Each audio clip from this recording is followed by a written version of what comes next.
So the today topic is about the properties of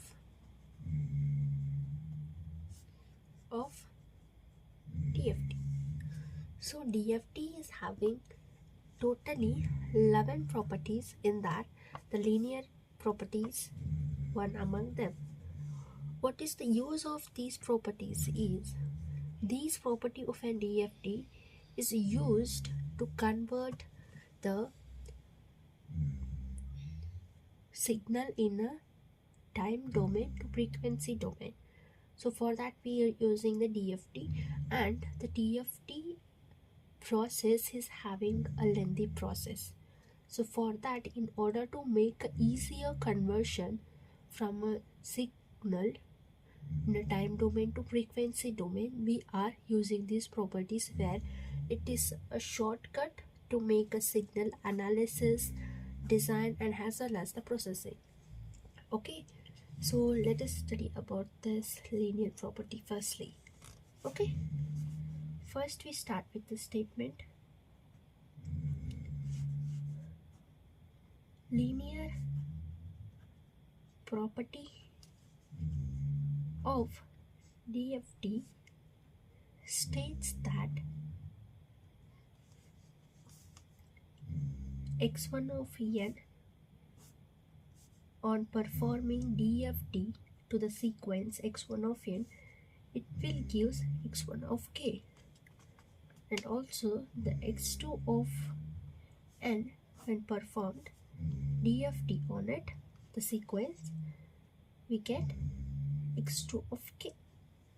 Okay, so to move further, we are adding RHS and LHS, and also we multiplying the two constant value A1 and A2. Okay, yes. Then the final statement we get is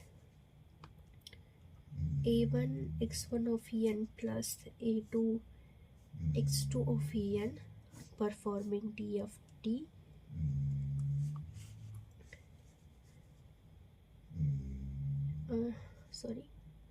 A1 x1 of k plus A2 x2 of k. Okay, yes. So this is the final statement of linear property, which says that A1 x1 of n plus A2 x2 of n, when performed DFT, it will produce A1 x1 of k plus A2 x2 of k. Okay, so this is statement we have written, and we have to prove this statement with the help of DFT equation. So the DFT equation is x of k is equal to summation from n is equal to 0 to n minus 1 x of n into wn raised to k. So this is the DFT equation.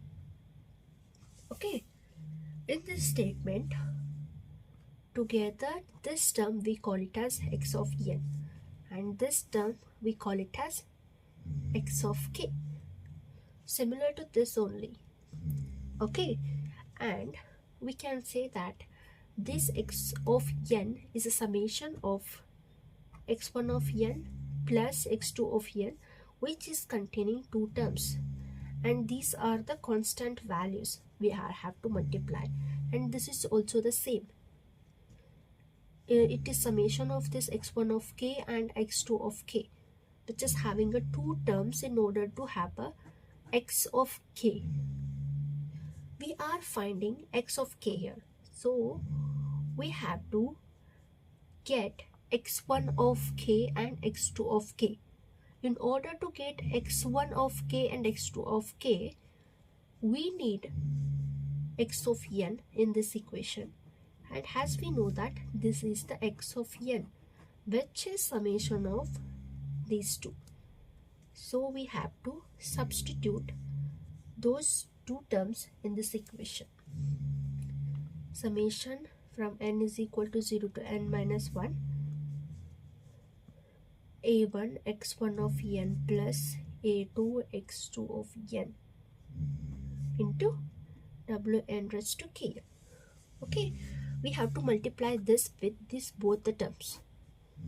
So this will become 0 to n minus 1 a1 x1 of n into wn into kn plus a2 x2 of n into wn raised to kn. Okay, yes.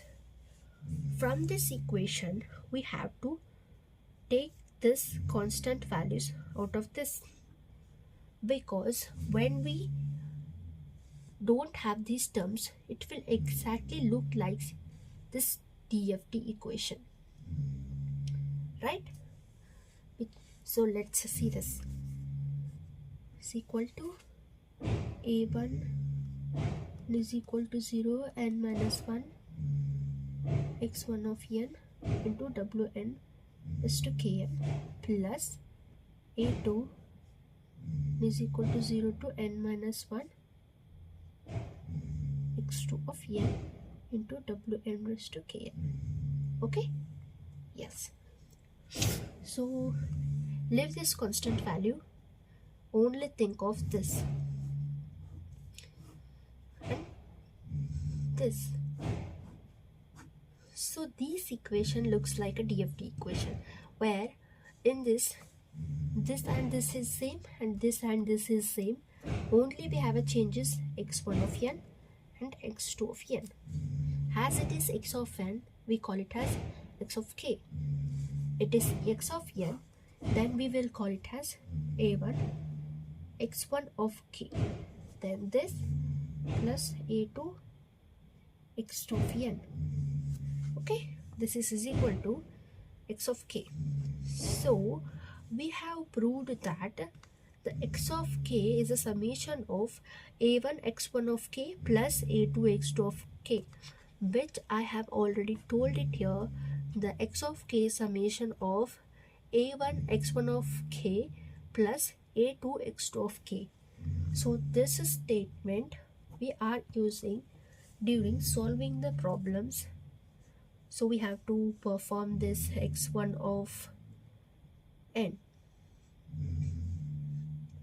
and x1 of k. Hey buddy, just a sec.